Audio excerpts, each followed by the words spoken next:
is provided and we cut it into two unequal parts,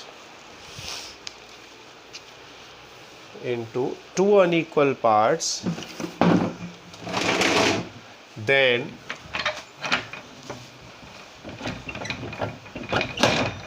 the net force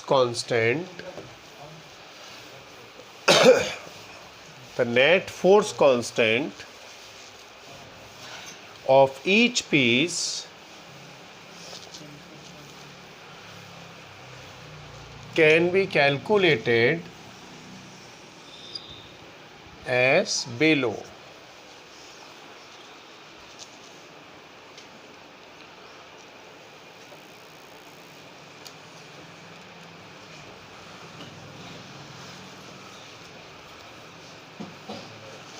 देखो बेटा, ऐसा होता है कभी कभी कि मान लीजिए एक स्प्रिंग है हमारे पास, इसका फोर्स कांस्टेंट के था, हमने इसके दो टुकड़े किए जिनकी लेंथ का रेशियो क्या है 1:2।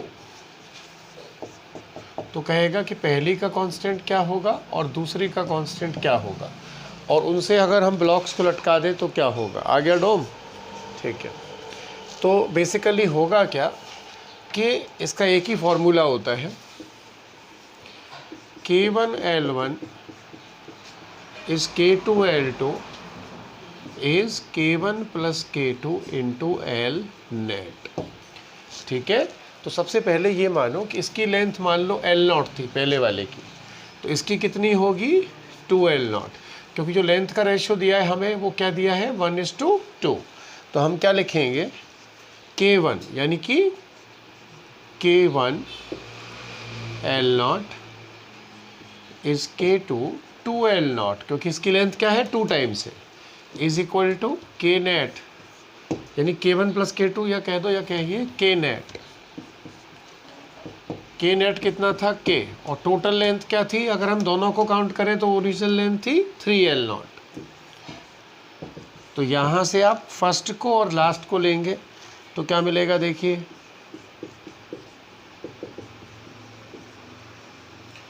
क्या कैंसिल हो जाएगा L0। तो K1 कितना आएगा 3K, और K2 कितना आएगा, सेकेंड को और थर्ड को लीजिए तो 2K2L0 इस K 3L0, L0 कैंसिल हुआ, K2 कितना बचा 3K/2। अब ये सही है कि नहीं है कैसे चेक करें, अगर हम इनको वापस जोड़ दें तो क्या बन जाएगी, ओरिजिनल स्प्रिंग बन जाएगी। तो हम प्रूव करेंगे। सो K नेट क्या होना चाहिए एक्चुअल में, K1 plus K2/K1 plus K2।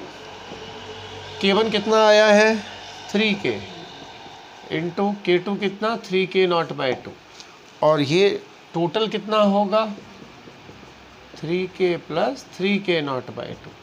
तो ये आएगा 9K0² divided by 9K0/2। K के साथ नॉट कहाँ से आ गया, K है ना ये तो देखो K 2 2 9 9, क्या मिल गया K नेट हमें K के बराबर, यानी हमारा आंसर एकदम सही है, क्योंकि दोनों का जब हमने मल्टीप्लाई किया तो K1 K2/K1 प्लस K2 से हमें वापस K मिल गया। तो जब भी टुकड़े हो, रेशो 2:3 हो, 3:2 हो तो इसको 2L0 3L0 मानना है, like 2L0 3L0, total length क्या माननी है 5L0। इस तरह से K1 K2 निकाले जाते हैं। कॉपी करिए, इसको कहते हैं breaking in unequal parts. Spring को बराबर में तोड़ते हैं तो उतने टाइम्स हो जाता है, 2 किए तो 2K, 3 किए तो 3K।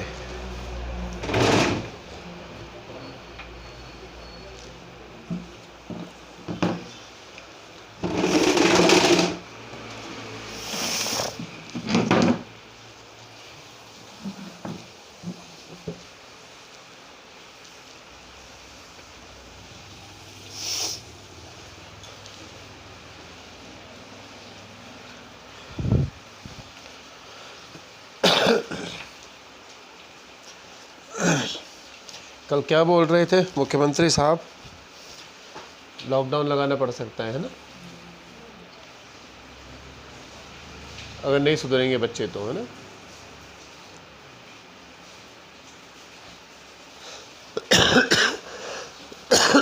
ये ले ले बेटा कुर्सी।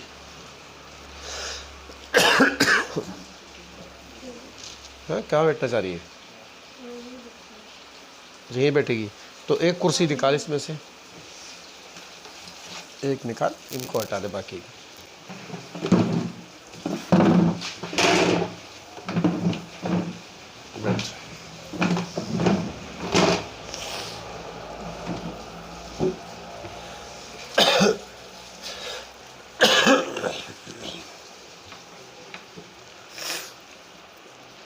तो ये कौन सा केस हो गया? जब स्प्रिंग को हमने अनइक्वल रेशियो में डिवाइड किया।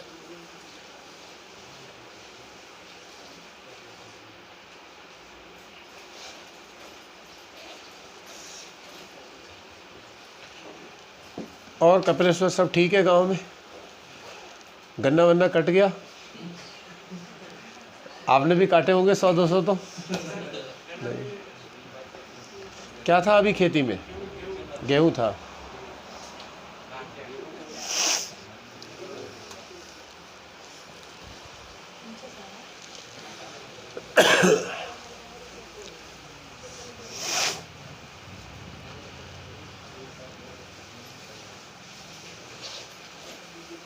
बेटा तुम्हारा नाम क्या है?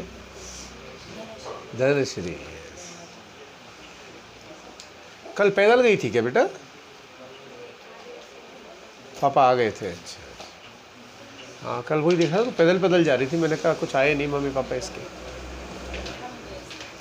आप पैदल गए थे? कहाँ तक? घर तक पैदल गए थे क्या? मेन रोड तक, विश्राम गृह तक? क्यों ऑटो नहीं मिला?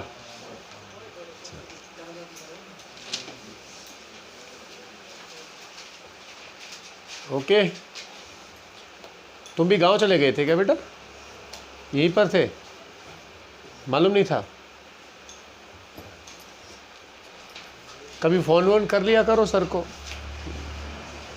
तेजस को देखो दिन में 3 बार फ़ोन करता है। अब इसे डॉक्टर बन गया है, सुबह दोपहर शाम, भूल जाता है कौन सा ट्रैक है कौन सा नहीं है। तो अब फिर से समझ लो। देखो बेटा ये एक स्प्रिंग थी, इसका फोर्स कांस्टेंट के था, इसके 2 टुकड़े किए जिनका लेंथ रेशियो हमने यहाँ 1:2 लिया। साक्षी तू भी सुन ले बेटा, इसको बाद में कर लियो कॉपी वाली से। तो अनइक्वल जब डिवाइड करते हैं स्प्रिंग को तो फोर्स कांस्टेंट निकालने का तरीका होता है K1L1 बराबर K2L2 is K net L net, right. पहला टुकड़ा जो था वो उसका हमने K1 मान लिया, लंबाई उसकी हमने L0 मानी। तो दूसरे टुकड़े का स्प्रिंग कांस्टेंट K2, लंबाई क्या दी है उसकी 1:2, यानी वो 2L0। K नेट कितना था K, और टोटल लेंथ क्या होगी अगर 1:2 माना हमने? तो L0 प्लस 2L0 मिलाकर कितनी? 3L0। फर्स्ट और थर्ड को सॉल्व किया तो देखो L0 से L0 चला गया, क्या मिला हमें? 3K। सेकेंड और थर्ड को जब सॉल्व किया तो 2KL0 इज 3KL0, तो वहाँ से K2 क्या मिला? 3K/2। इस तरह से आप दोनों टुकड़ों का फोर्स कांस्टेंट निकाल सकते हैं। अब ये आंसर सही है कि नहीं है, इसको चेक करने का तरीका क्या होता है कि अगर दोनों टुकड़ों को वापस जोड़ दें तो वो सीरीज़ में आ जाएंगे। तो K1 K2 upon K1 plus K2 से हमें ओरिजिनल K मिल जाना चाहिए। तो यहाँ पे हमें ओरिजिनल K मिल रहा है, यानी हमारा आंसर ठीक है। कॉपी कर ले बेटा इसको 2 मिनट और।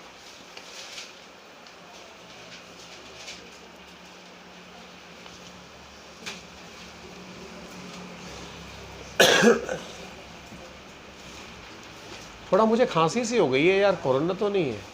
वाइफ को भी मेरी फीवर आ गया था कल, तो थोड़ा आजकल डाउट और आता है थोड़ा सा भी कुछ हुआ तो।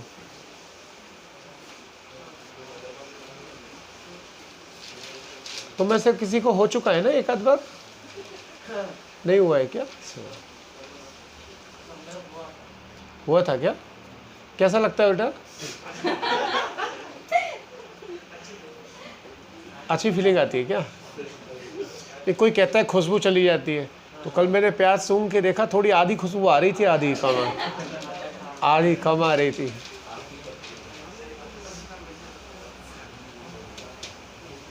खुशबू चली जाती है क्या इसमें? थोड़ी नहीं, वो प्याज खराब थी बेटा, तो मैंने गुलाबी वाली प्याज काटी तो बढ़िया खुशबू आ रही थी। अच्छा इसको मिटा दिया जाए, लिखो आराम से फटाफट। आओ सीमा, बैठो बेटा।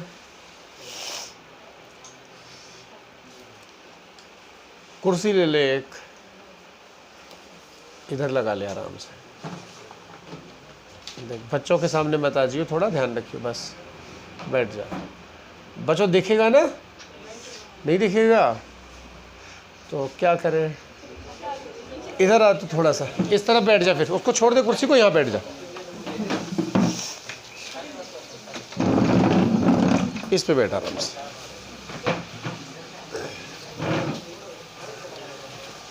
ये अब मैं मिटा रहा हूँ, इधर लिखो energy in SHM।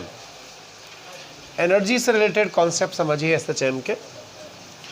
Energy in an SHM।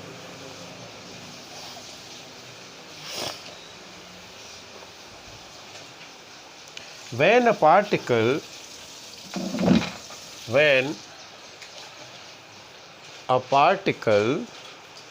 perform the SHM, then it possesses two types of energies. Two types of energies.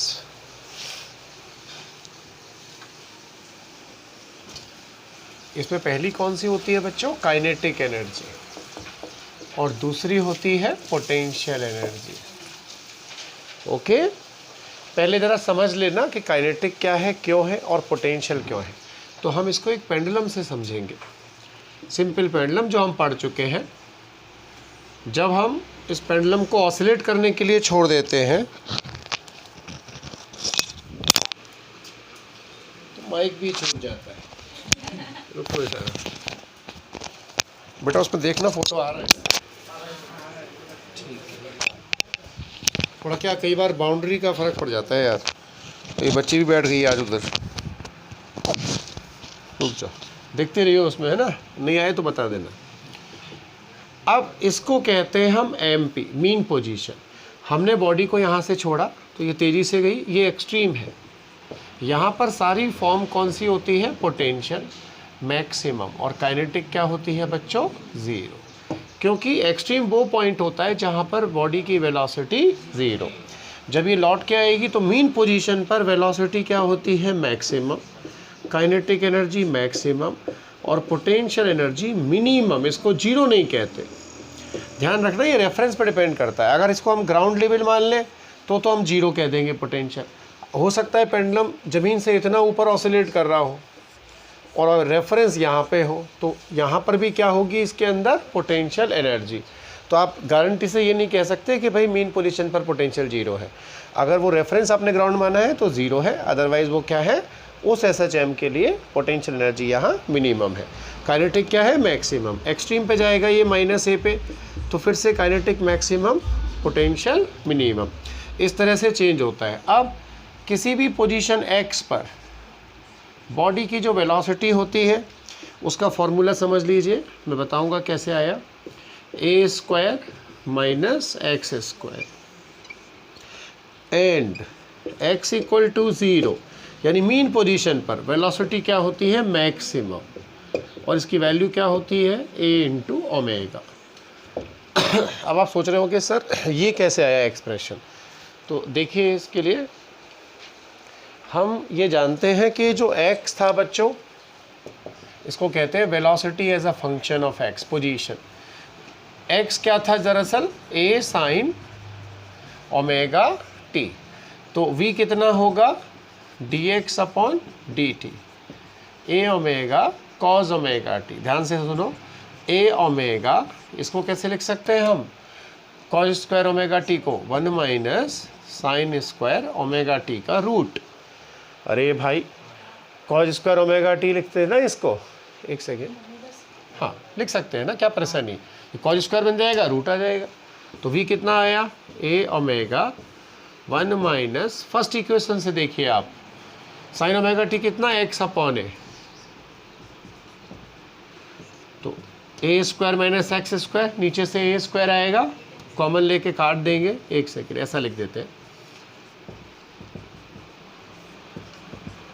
तो यानी x पोजीशन पर SHM करती हुई बॉडी की वेलोसिटी क्या हो गई, या स्पीड कहिए, ओमेगा अंडर रूट ए स्क्वायर माइनस एक्स स्क्वायर, ये होती है इसकी स्पीड। तो यहाँ से अब चेक करो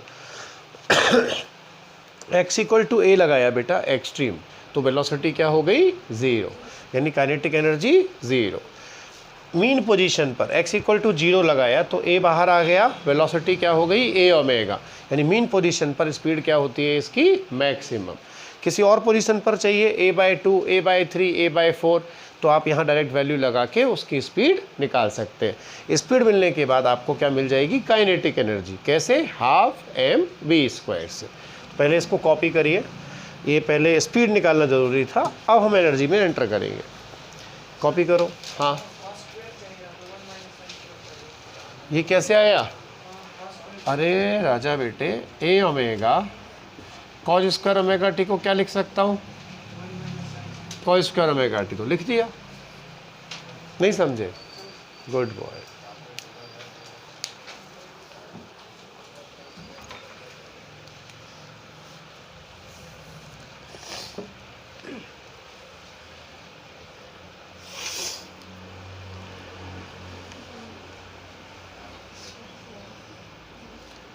अनगा वो षष्ठी समीक्षा वगैरह कहाँ गई बेटा, चले गए क्या?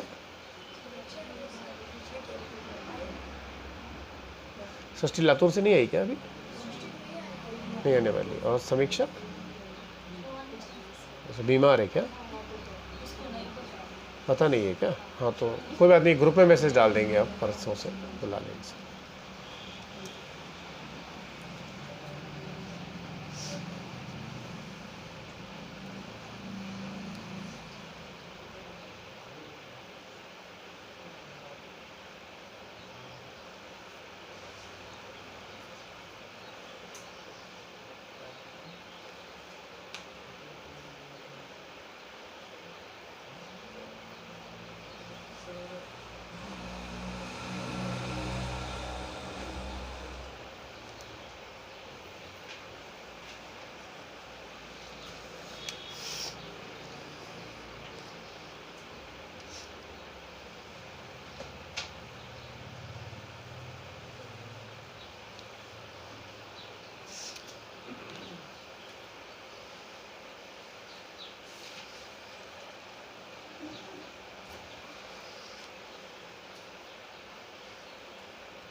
एक्सट्रीम पर पोटेंशियल मैक्सिमम होती है, मीन पर काइनेटिक मैक्सिमम होती है। जनरल लोकेशन पर देखनी है तो इस फॉर्मूले से स्पीड निकाल सकते हैं। ओमेगा क्या है, angular frequency, A is the amplitude, x is the displacement. इसको स्पीड कहना ज़्यादा ठीक होता है क्योंकि ये मैग्नीट्यूड है, स्क्वायर रूट वेक्टर्स का नहीं लिया जा सकता, केवल स्केलर्स का लिया जा सकता है। लोग लैंग्वेज में इसको वेलोसिटी कह देते हैं, वो गलत होता है, एक्चुअली ये स्पीड है।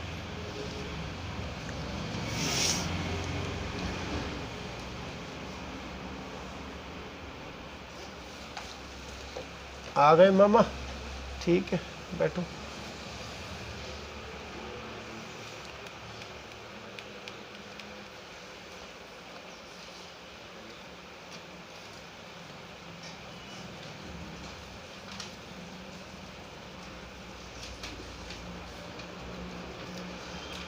अब इसमें जो नेक्स्ट चीज़ है वो क्या है, हम कंजर्वेशन डिफाइन करेंगे। एक्चुअली एसएचएम जो है वो ऐसे ऑसिलेशंस है जिसमें टोटल एनर्जी क्या रहती है बच्चों, कंजर्व रहती है। तो हम ज़रा उसको प्रूव कर लेते हैं कि भैया काइनेटिक क्या है और पोटेंशियल क्या है। देखिए दो तरह से लिख सकते हैं हम, as a function of time और as a function of position. तो पहला ये देखो कि काइनेटिक एनर्जी क्या होती है, हाफ mv² होती है कि नहीं, राइट, हाफ एम वी, पहले हम टाइम के फंक्शन के तौर पे लिखते हैं। वी क्या होता है, A omega cos omega t, ये देखिए, तो A square omega square cos square omega t. This is first expression in terms of time, kinetic energy as a function of time. दूसरा, kinetic energy as a function of x, half M v क्या था, x position पर, ये है आपके सामने, इसका square करिए, omega square A square minus x square, इसको हम के भी कह देते हैं, since we know omega square is force constant upon mass, so m omega square can be written as half k A square minus x square. So this is the kinetic energy as a function of x. ये बेटा दो फॉर्मूले बन गए, एक time के form में और एक पोजीशन की फॉर्म में। अब रही बात पोटेंशियल की, कि भाई पोटेंशियल एनर्जी क्या होगी, तो पोटेंशियल एनर्जी तो सीधा सीधा पोजीशन का फंक्शन होती है, यानी एक्स का। तो पोटेंशियल एनर्जी को हम कैसे लिखेंगे, u is equal to half के एक्स स्क्वायर। तो आप अगर टाइम की फॉर्म में लिखना चाहें तो x को लिखें a cos ओमेगा टी, तो it is a square, sorry sine लिया है ना हमने, x sine square omega T, और ये x की पोजीशन में आप इसको ऐसे भी लिख सकते हैं, half M omega square x square, ये फर्स्ट ये second. This is the potential energy as a function of x, this is the potential energy as a function of time. अब रही बात टोटल एनर्जी की, कि जो बॉडी एसएचएम करती है उसका टोटल जो है वो क्या रहता है, हमेशा कंजर्व रहता है। कैसे, कि टोटल एनर्जी क्या होगी, के प्लस यू। तो के कितना है, किसी भी एक्सप्रेशन को ले लो, हम ये वाला लेते हैं इन जनरल वाला, half k A square minus x square plus half के एक्स स्क्वायर, ये होती है पोटेंशियल। जब हम इनको ऐड करेंगे बेटा तो क्या मिलेगा, देखिए एक्स स्क्वायर तो कैंसिल हो जाएगा, ये टोटल एनर्जी बन गई हमारे पास हाफ के ए स्क्वायर, या के को हम लिख सकते हैं half M omega square A square. इस एक्सप्रेशन में सारी चीज़ें कांस्टेंट हैं, हाफ कांस्टेंट, बॉडी का mass constant, angular frequency constant, amplitude is constant. यानी हम कह सकते हैं कि एसएचएम करते हुए किसी भी ऑब्जेक्ट की टोटल एनर्जी जो है वो क्या रहती है, कांस्टेंट। केवल उसकी फॉर्म चेंज होती रहती है। जैसे इस पेंडुलम ने ऑसिलेशन किया, टोटल एनर्जी मान लीजिए सिस्टम की 50 जूल है, तो यहाँ 50 जूल होगी किस फॉर्म में, पोटेंशियल में। यहाँ 50 जूल होगी कम्प्लीटली किस फॉर्म में, अगर ये ग्राउंड रेफरेंस है तो काइनेटिक में। फिर से यहाँ कितने में होगी ये 50 जूल, पर किस फॉर्म में होगी, पोटेंशियल में। तो टोटल कंजर्व रहेगी, बॉडी ऑसिलेट करती रहेगी, केवल उसकी फॉर्म चेंज होती रहेगी। अगर आप इंटरमीडिएट की बात करें किसी लोकेशन पर, तो हो सकता है कि काइनेटिक 30 हो तो पोटेंशियल कितनी होगी, 20, पर टोटल क्या रहेगा, हमेशा constant. So means for a particle performing the SHM, it's total energy remains constant, but only its forms will get changed between extreme to mean position and mean to extreme position. Okay, copy करो बच्चों यहाँ तक।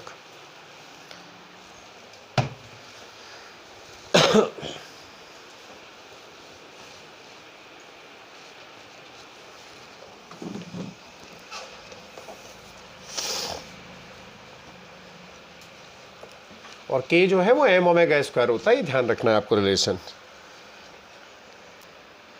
क्योंकि omega square is k upon m।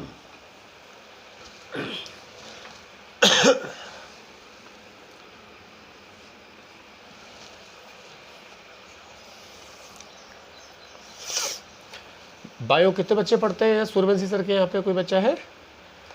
कब से class चालू है वहाँ तुम्हारी? 6 से शुरू है ना? टाइमिंग क्या है, सेम रखा है क्या वही?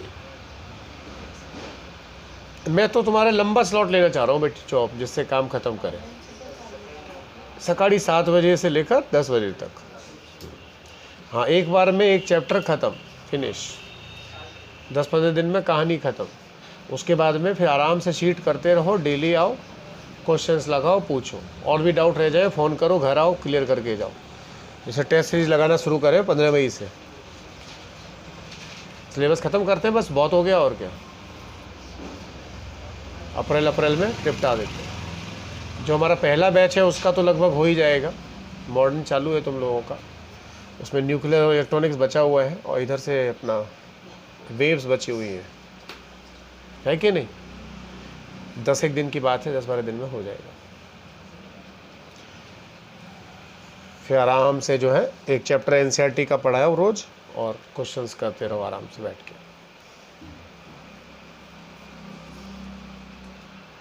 अपने मुख्यमंत्री थोड़ा घबरा जाते हैं, दिल्ली के मुख्यमंत्री थोड़ा सही है।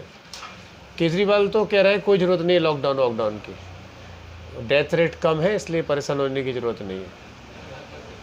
वो ये कह रहा है 1% डेथ रेट है तो घबराओ मत, अभी नहीं करेंगे लॉकडाउन।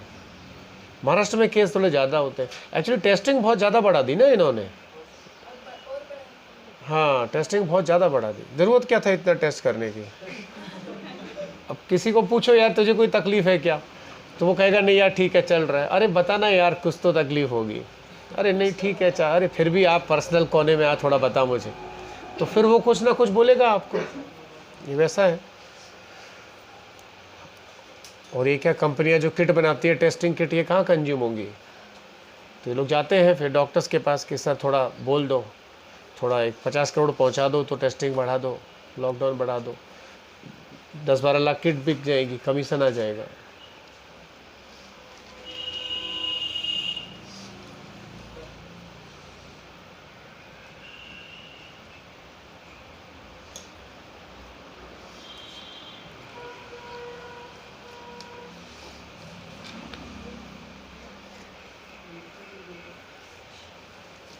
ओके राइट, ठीक है बच्चों। अब सवाल आता है कि भाई एनर्जी जो हमने निकाली इस पे एक बहुत कॉमन सा क्वेश्चन है, काइनेटिक और पोटेंशियल एनर्जी का ग्राफ और उनका रेशियो आपस का किसी भी लोकेशन पर।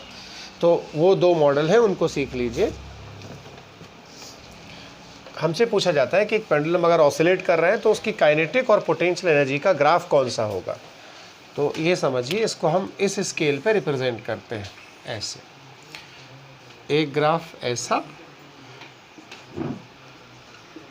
और ये वाला इसका जस्ट रिवर्स, थोड़ा सा डॉटेड टाइप का ये ऐसा। अब ऐसा क्यों है सुनिए, कोई भी पेंडुलम अगर ऑसिलेट करेगा तो एक्सट्रीम्स पर क्या चीज़ मैक्सिमम होगी, उसकी पोटेंशियल एनर्जी।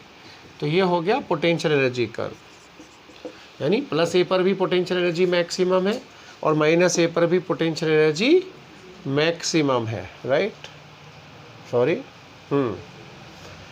और काइनेटिक एनर्जी क्या होगी, हाँ ये वाला सेकेंड ग्राफ काइनेटिक एनर्जी का होगा। ये लोकेशन होगी अपनी x = 0, तो x = 0 पर क्या होगा, काइनेटिक एनर्जी मैक्सिमम है कि नहीं, और -A और +A पर काइनेटिक एनर्जी क्या होगी, minimum. So this is a parabolic change between kinetic energy and potential energy. इस लाइन को थोड़ा यहाँ टच कर देना, मतलब थोड़ा सा ये ऐसे जाना चाहिए, टच करता हुआ, 0 आपको दिखाई पड़े। x = 0 पर kinetic energy maximum, this is -A and this location is +A। तो एक्सट्रीम पॉइंट्स पर potential energy maximum, lower line is of kinetic, जहाँ पे x = 0 पर काइनेटिक मैक्सिमम है, -A और +A पर काइनेटिक एनर्जी क्या है, 0 है। फोटो बनाइए इसका।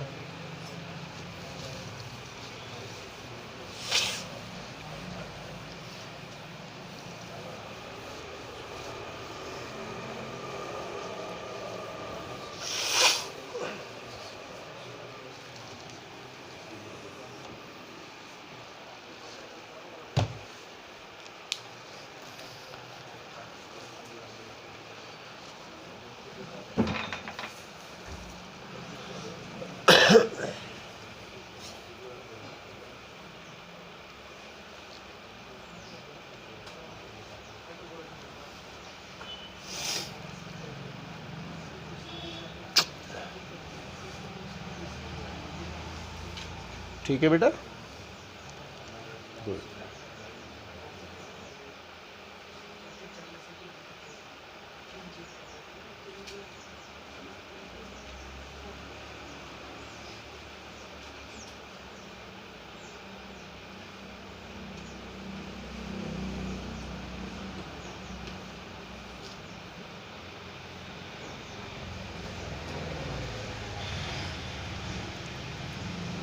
एक क्वेश्चन लिखो, इसके बाद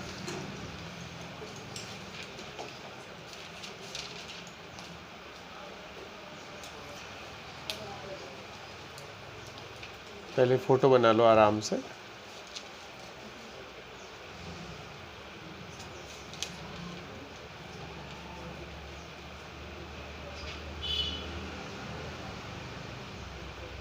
Find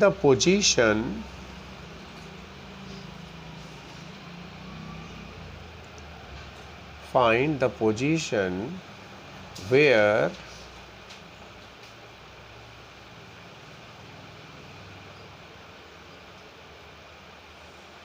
the kinetic energy is equal to potential energy.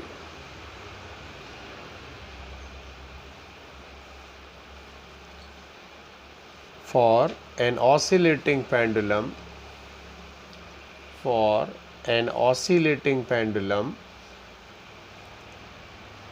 with amplitude A.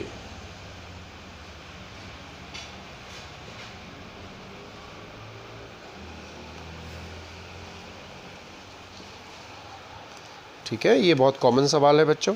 कई बार इक्वलिटी पे आ जाता है, कई बार रेशो के ऊपर आ जाता है, तो इसको कैसे करना ज़रा समझ लेना। मान लीजिए ये एक पेंडुलम है, ऑसिलेशन कर रहा था।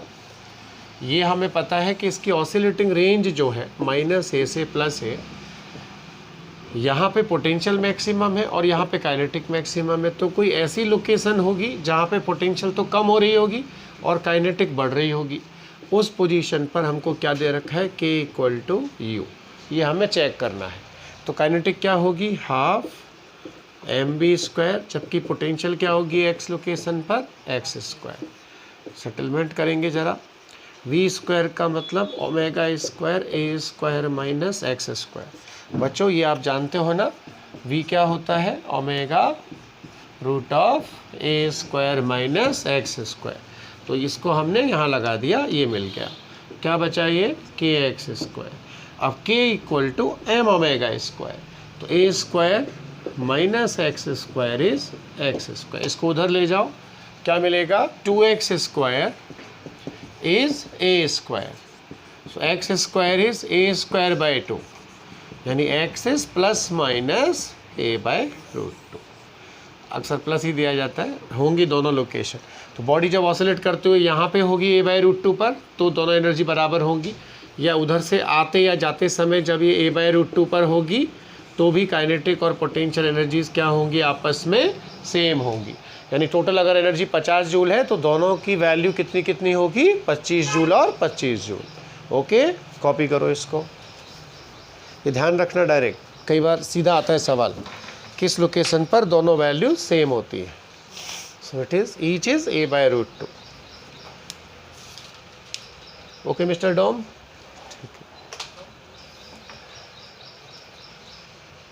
6 तारीख से मॉर्निंग 7 o'clock आना है आप सभी को अपने क्लासरूम में, ठीक है। मामा रहेंगे, बुखार हो तो अवॉइड कर देना, बाकी आना है। बस 15 दिन निकल जाए तो बस काम खत्म हो जाए। किस में, इसमें वेव ख़त्म करेंगे पहले, सभी के लिए ख़त्म करें, और क्या बहुत हो गया। मटेरियल पूरा आपको एक साथ दे देंगे। हाँ, रे ऑप्टिक्स तो कब सबसे एंड में लेंगे भाई, रे ऑप्टिक्स सबसे एंड में, मई के महीने में, मई या जून में लेंगे आराम से, कोई जल्दी नहीं है। एक वही टॉपिक बचेगा, उसको छोड़ेंगे, लास्ट में लेंगे। जितना लास्ट में करें उसको उतना अच्छा रहता है बच्चों के लिए, ठीक है। बहुत आसान है यार, कुछ भी नहीं है। रे आती है, रे जाती है, बस अपने को लाइट दे के जाती है, और क्या।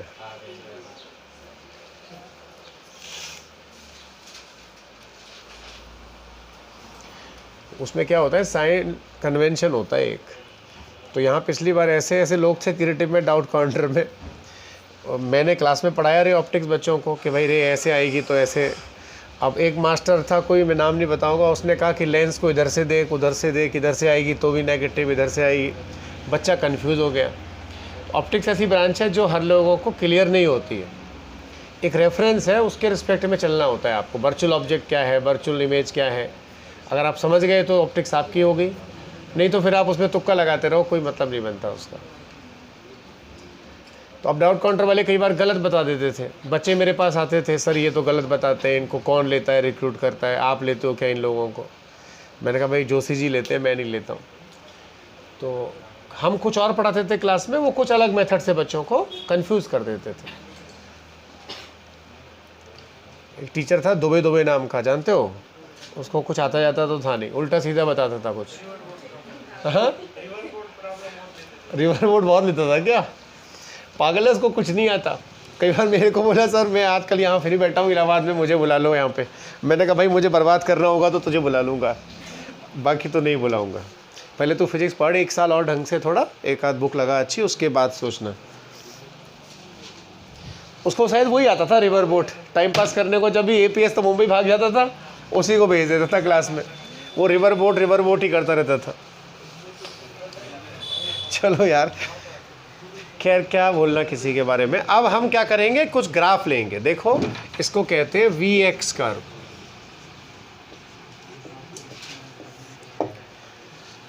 VX कर्व क्या होता है, सुनो बच्चों। देखो आपने एलिप्स तो पढ़ा ही होगा, V² is equal to ω² A² minus x²। पहले समझ लेना, तो V² कितना आया, ω² A² माइनस दिस। इसको इधर ले आएंगे, x² ω² plus B² is this. बेटा दोनों तरफ डिवाइड कर दो ω² A² का, तो क्या मिलेगा हमें, देखो ω² तो कट जाएगा, x² अपॉन A² प्लस जब हम इसमें डिवाइड करेंगे तो क्या मिलेगा हमें, B² upon A² ω² is 1। This is the equation of an ellipse. ये एक एलिप्स की इक्वेशन होती है। तो यहाँ से क्या मिलेगा हमें, ऐसा ग्राफ मिलता है। अगर हम x को इधर रिप्रेजेंट करें और वेलोसिटी को इधर, तो आपको पता है जनरल इक्वेशन क्या होती है किसी भी एलिप्स के लिए, x² by A² plus y² by B² and बच्चों दैट इज इक्वल टू 1। तो यानी ये हो जाएगा अपना a, यहाँ से यहाँ तक, और ये क्या हो जाएगा Aω। ये जो सेमी माइनर एक्सिस है, ये कहलाता है graph between V and X। अब आप सोचोगे सर इस पे सवाल कैसे आता है। क्वेश्चन ऐसा आएगा, if we plot the velocity x graph या velocity position graph for a particle performing the SHM, it is observed that it is 16 centimetre and it is, इसको क्या मान लें, मान लीजिए 64 फॉर एग्जाम्पल ले ले रहा हूँ मैं, है ना, मीटर से या सेंटीमीटर पर second. Okay, then find the time period of the SHM। तो क्या करना है अपने को, ये तो A दे रखा है, सीधा सीधा कंक्लूजन देखो, A कितना हो जाएगा 16 सेंटीमीटर, राइट, और Aω कितना है, Aω कितना है 64, वैल्यू लगाइए, ओमेगा कितना आया 4, तो टाइम पीरियड कितना, कमान बोलो, T equal to 2π upon omega. तो सीधा ग्राफ से कंपैरिजन करना होता है बेटा, हमें वैल्यू मिल जाती, टाइम पीरियड इज π/2। ओके, बस ये ध्यान रखना है कि सेमी मेजर क्या है, A है, और सेमी माइनर क्या होती है, Aω। ये ग्राफ में दिए जाते हैं अपने को, कॉपी करिए इसको। This is called VX graph which is an ellipse.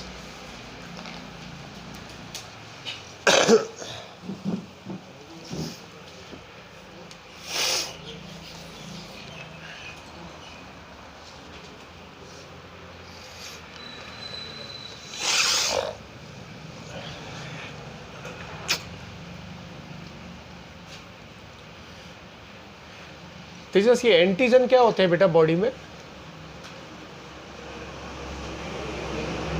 Immunity का होता है क्या कुछ?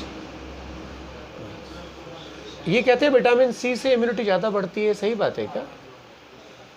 हाँ, तो विटामिन C ऐसा क्या स्टिमुलेट करता है बॉडी में? लिम्सी की टैबलेट खाने का बहुत ज़्यादा बोलते हैं लोग, लिम्सी खाओ साहब, बी कॉम्प्लेक्स से भी बढ़ता है। हाँ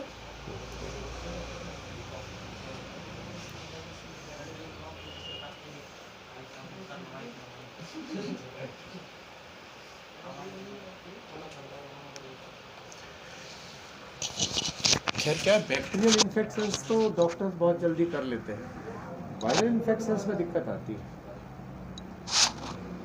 डिटॉल वाले क्या बोलते हैं ऐड में आजकल के, ये मारे कोरोना फैलाने वाले वायरसेस को मार सकता है क्या कोई ऐसे डिटॉल? वायरस तो डेड होता है ना ऑलरेडी।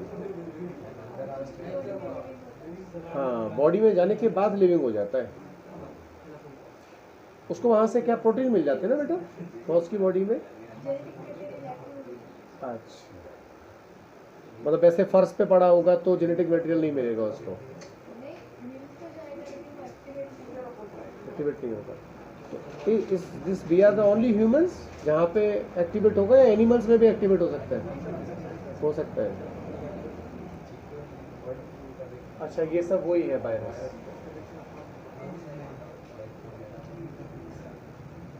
भाई इस बारे में मेरी जानकारी कम है बेटा, ये एनर्जी तो आती है मुझे सारी, पर ये नहीं आते हैं वायरस वगैरह प्रोटीन्स।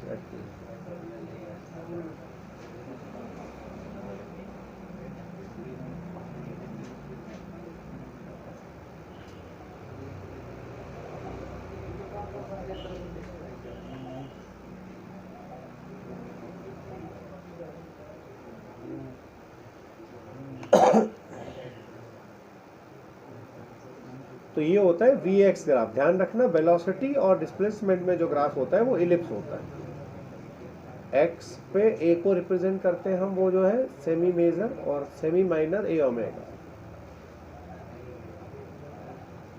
अगर मान लो आपसे पूछे कि भाई मैक्सिमम काइनेटिक एनर्जी क्या होगी, एक सेकेंड सीना, इस ग्राफ को देख के बताओ, अगर बॉडी का मास 2 kg है मान लो, और उसने कहा from this Vx graph find the maximum kinetic energy of the object, तो कैसे निकालेंगे बेटा? मैक्सिमम वेलोसिटी क्या है? Half M V square. ठीक है, चल m2 हो गया, कट गया। v मैक्सिमम क्या दिखाई पड़ रहा है? 64। देखो उधर इलिप्स में v मैक्सिमम कौन सा है? v की मैक्सिमम वैल्यू 64 आएगी यहाँ पे, समझ रहा है बेटा? तो हाफ एम 64 को मीटर पर सेकेंड में बदल दो, डिवाइडेड बाय 100 का होल स्क्वायर। अगर वो पूछता है मैक्सिमम पोटेंशियल एनर्जी, तो x क्या है मैक्सिमम? 16, कितनी आएगी? हाफ के एक्स स्क्वायर। m क्या होगा? सॉरी k क्या होगा? m omega square. तो ग्राफ से कई बार ये भी पूछा जाता है, तो आप समझ के रखें कि ये v maximum coordinate, this is x maximum coordinate. Okay, अब लिखो, आगे बढ़ते हैं। Acceleration time graph. थोड़ा अब SHM में हम एक्सेलरेशन की बात करेंगे, इंपॉर्टेंट टॉपिक है बेटा, सवाल बनते हैं इस पे और कई बार पूछे गए हैं, तो आप इसको ध्यान से समझें। Acceleration time graph and force on the objects force on the objects।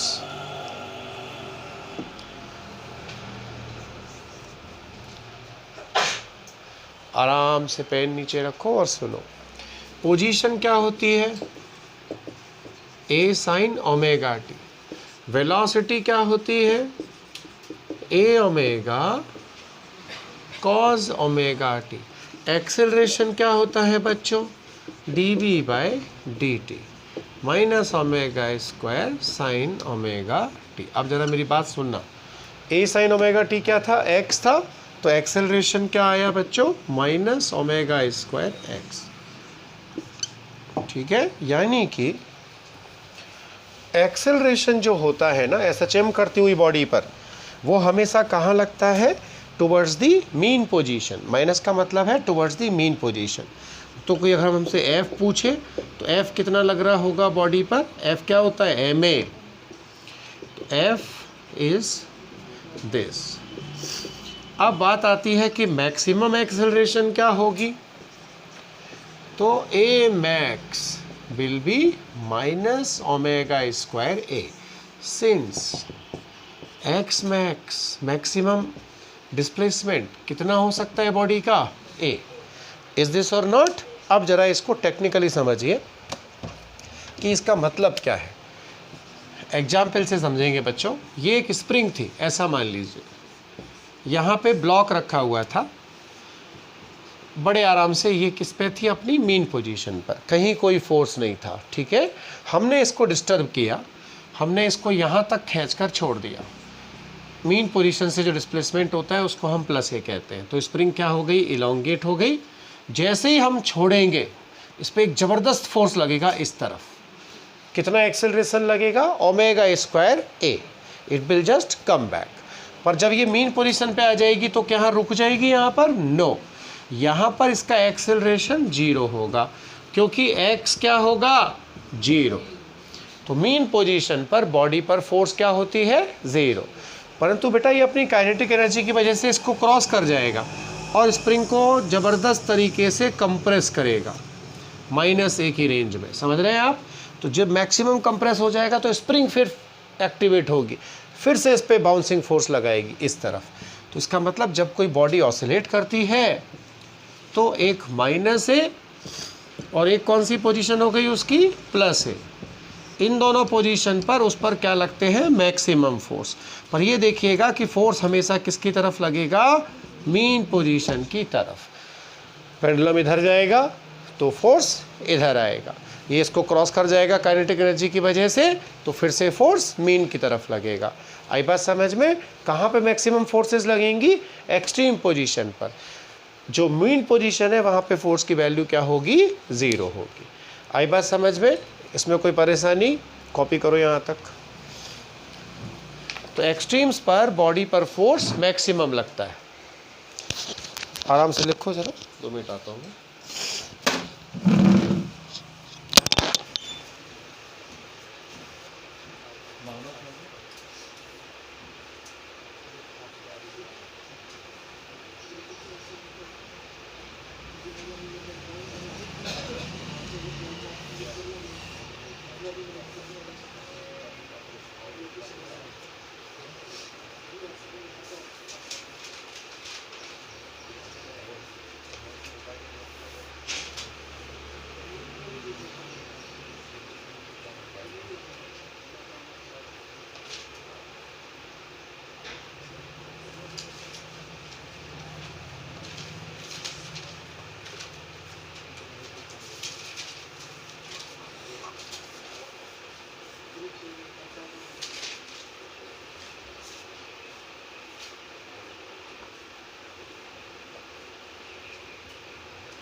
हो गया, ठीक है। आगे लिखो, graph between acceleration and time. लिखो बेटा, graph between acceleration and time and problems based upon force on the object, problems based upon the force on the objects। ये चल रहा है क्या बेटा? ठीक है। देखो, तीनों ग्राफ हम एक साथ खींच के कंपैरिजन करेंगे एक पेंडुलम के साथ, जिससे आपको एसएचएम की पूरी कहानी समझ में आ जाए। अलग अलग हैंडल करने से क्या ये प्रॉब्लम आती है कि हम कंफ्यूज रहते हैं। सबसे पहले एक्सटी ग्राफ देखो। एक्सटी ग्राफ कैसे था? Sine curve x equal to A sine omega T. दूसरा ग्राफ था VT graph, number 2 is called velocity time. ये कुछ ऐसा होता है। अब ऐसा क्यों? क्योंकि देखिए, पेंडुलम के ऑसिलेशन से समझिए चीज़ों को। x इक्वल टू 0 पर t इक्वल टू क्या था? 0। फिर ये एक्सट्रीम पे गया, फिर डाउन आया, फिर नेगेटिव एक्सट्रीम पे गया, फिर यहाँ तक टाइम पीरियड कंप्लीट हुआ। 0, t/4, t/2, 3t/4। वेलोसिटी के लिए कहानी दूसरी है। मीन पोजीशन से गुजरते समय इसकी वेलोसिटी क्या थी? मैक्सिमम, t इक्वल टू 0 पर। एक्सट्रीम पे गया t/4 पर, वेलोसिटी क्या हो गई? 0। फिर वापस लौटा, इधर जाते समय वेलोसिटी मैक्सिमम पर नेगेटिव, समझ रहे हैं आप। फिर एक्सट्रीम पर गया 3t/4 पर, तो वेलोसिटी यहाँ पर फिर से 0। फिर से वापस आया तो उधर जा रहा है अब, तो फिर से वेलोसिटी मैक्सिमम t की करस्पॉन्डिंग। ओके, एक्सेलरेशन का ग्राफ देखिए, ये फेज में होता है। एक्सेलरेशन का जो फॉर्मूला आया वो क्या आया हमारे पास? -ω² x। तो एक्सेलरेशन डाउन साइड से स्टार्ट होगा x के रिस्पेक्ट में, और x इक्वल टू 0 पर 0 होगा, यानी ग्राफ जो है वो x की मिरर इमेज बनेगी ऐसे। तो t इक्वल टू 0 पर एक्सेलरेशन क्या? 0। t इक्वल टू t/4 पर एक्सेलरेशन मैक्सिमम, क्योंकि जब ये एक्सट्रीम पे पहुंचेगा तो एक्सेलरेशन क्या लगेगा इस पर? -ω² a, maximum towards the mean position. तो ये वैल्यू क्या होगी इसकी यहाँ पर? -ω² a। मीन पोजीशन पर आया तो फिर से क्या हो गया? 0, t/2 पर, फिर से मैक्सिमम, और फिर से मिनिमम। तो यहाँ पर और यहाँ पर एक्सेलरेशन क्या होता है? मैक्सिमम होता है। तो कई बार पूछा जाता है, is it possible that velocity of an object is 0 but acceleration non zero? दो केस है फिजिक्स में। एक तो है बॉडी को जब आप ऊपर उछालते हैं तो हाईएस्ट पॉइंट पर वेलोसिटी 0 होती है और एक्सेलरेशन नॉन जीरो। दूसरा केस है बेटा एसएचएम का, जहाँ पे एक्सट्रीम पर इंस्टेंटेनियसली यानी एक क्षण के लिए वेलोसिटी 0 होती है पर एक्सेलरेशन वहाँ पे मैक्सिमम होता है, जो कहाँ काम करता है? Towards the mean position. कोई परेशानी में तीनों को एक साथ कॉपी करिए और यहाँ से समझिए चीज़ों को। ये 0 इंस्टेंट लिया है हमने, यहाँ का इंस्टेंट है t/4, फिर वापस आया तो t/2, इधर है 3t/4, further it's going back for t। So its displacement, velocity and acceleration has been plotted in these three graphs.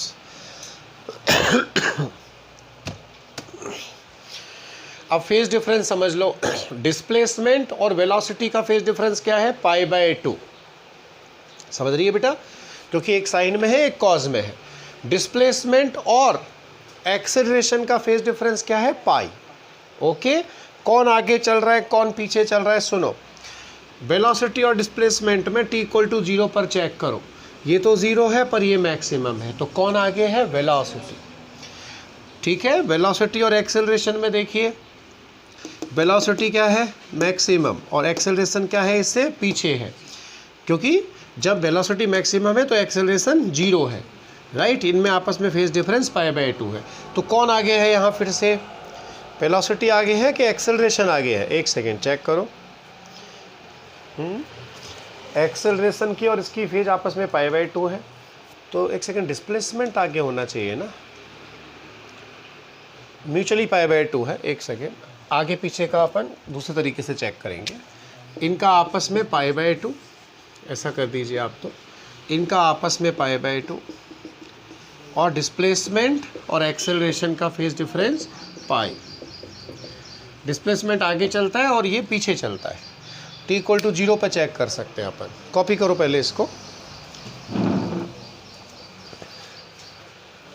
जब वेलोसिटी मैक्सिमम है तो एक्सेलरेशन 0 है ना।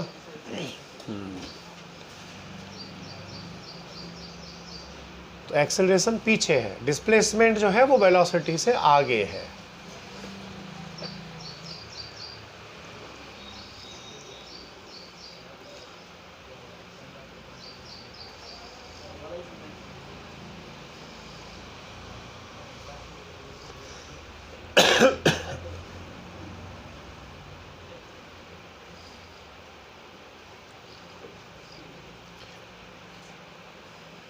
क्योंकि आप b को क्या लिखते हो, a omega cos omega t। cos omega t को हम क्या लिख सकते हैं, sin ओमेगा t प्लस π/2 लिख सकते हैं कि नहीं।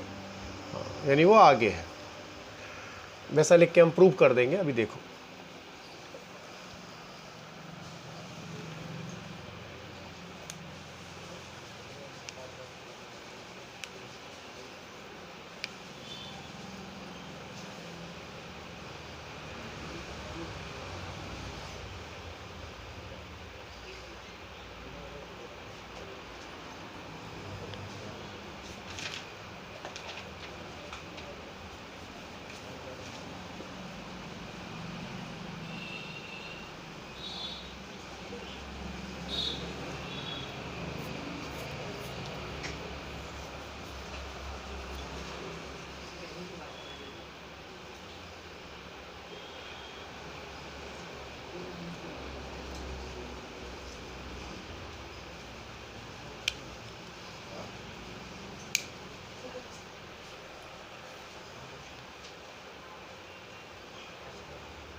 गायत्री, तुम्हारे पापा से काम है मुझे, उनको बोला कोई ऐसे टेक्नीशियन रखो ना, तो वाटर फिल्टर चेक करवाना है हमको बेटा।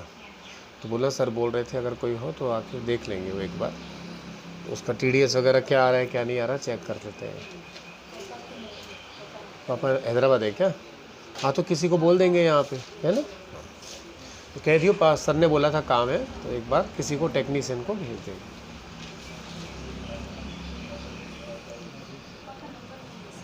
पापा का नंबर है तो सही बेटा, उसमें देखना पड़ेगा मुझे, गायत्री नाम से सेव तो है, या मुझे लिख के दे दे तो मैं बात करूँगा पापा से।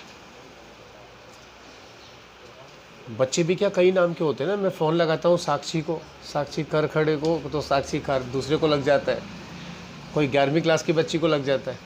एक नाम के भी कई बच्चे हैं ना, चक्कर ये है, बहुत सारे बच्चे हैं ना।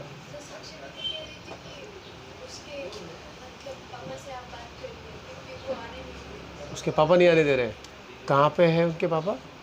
कहाँ की रहने वाली है वो? गांव चली गई क्या? कोई बात, संडे को बात कर लेते हैं सभी से, संडे को बोल देंगे। बेटा उसका नंबर नहीं है मेरे पास। पूरा नाम क्या है उसका? साक्षी कोकरे। ठीक है, मैं आज निकालता हूँ, बोल देता हूँ। नहीं करना भी है उसमें, मुझे बच्चों की स्क्रूटनी करनी है, सीरियस बच्चों को एक साथ रखना है, ज़रूरी है। चलो खैर बच्चों, अब आगे बढ़े। अब इस पे आप सोच रहे होंगे, ये समझिए कि आगे कौन पीछे कौन, इसको कैसे डिसाइड करें। हम इक्वेशन से डिसाइड कर सकते हैं इसको, क्योंकि हमें क्वाड्रेंट मेथड मालूम है। देखिए ध्यान से, x जो है वो हमारे लिए रेफरेंस है, तो ये x आया, v जो था वो आप देख सकते हैं क्या मिला हमें, a omega cos omega T. हम चाहेंगे कि हम इसको साइन की फॉर्म में ही लिखें, तो क्या लिख सकते हैं, sine pi by 2 plus omega T लिख सकते हैं कि नहीं। और जो एक्सेलरेशन है उसको कैसे लिख सकते हैं हम, एक्चुअली में वो माइनस ओमेगा स्क्वायर एक्स है। ध्यान से सुनना, ओमेगा स्क्वायर एक्स क्या था, A sine omega t. Sine minus कब होगा, अगर हम इसको ऐसे लिखें, A sine omega t plus pi, तो ये अपने आप ही माइनस बन जाएगा, यहाँ माइनस लिखने की ज़रूरत नहीं पड़ेगी। तो आप देख लीजिए, क्योंकि साइन पाई प्लस थीटा का मतलब आप किस में चले गए, थर्ड क्वाड्रेंट में, और साइन का साइन रहेगा तो ये नेगेटिव हो जाएगा ऑटोमेटिकली। यानी एक्स के रिस्पेक्ट में ए जो है वो आगे है, कितना, पाई। एक्सेलरेशन क्या है इसका, नेगेटिव है। और v जो है वो x से आगे है, कितना, ओमेगा t से। So this way you can prove the mutual phase difference. इनका आपस का फेज क्या है, पाई है, और इनका आपस का फेज क्या है, पाई बाय 2। इनका म्यूचुअल फेज का मतलब इन दोनों एंगल्स को घटा दो, इसमें से इसको माइनस करोगे तो भी क्या बचेगा, पाई बाय 2। कौन आगे, एक्सेलरेशन, किससे, वेलोसिटी से। कितनी फेज से, पाई बाय 2 से। आई बात समझ में, कॉपी करो। This is for deciding the phase difference.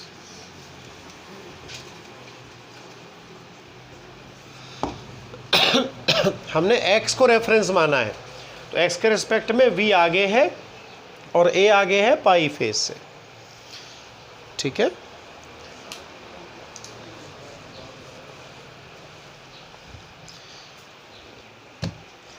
Paper बड़ा आसान आने की संभावना है इस बार भी, हालातों को देखते हुए, तो मौका खोना नहीं है। सब बच्चे काम करना, NCERT 11th क्लास की और 12th क्लास की आप लोग खरीद लें 15 तारीख से पहले पहले। आपके पास होगी, नहीं है तो आप खरीद लें सेकेंड हैंड या थर्ड हैंड।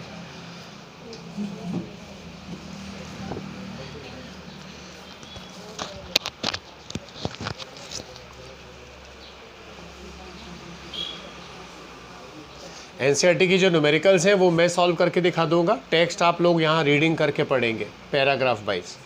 ओके, इस तरह से अपन NCERT कंप्लीट करेंगे।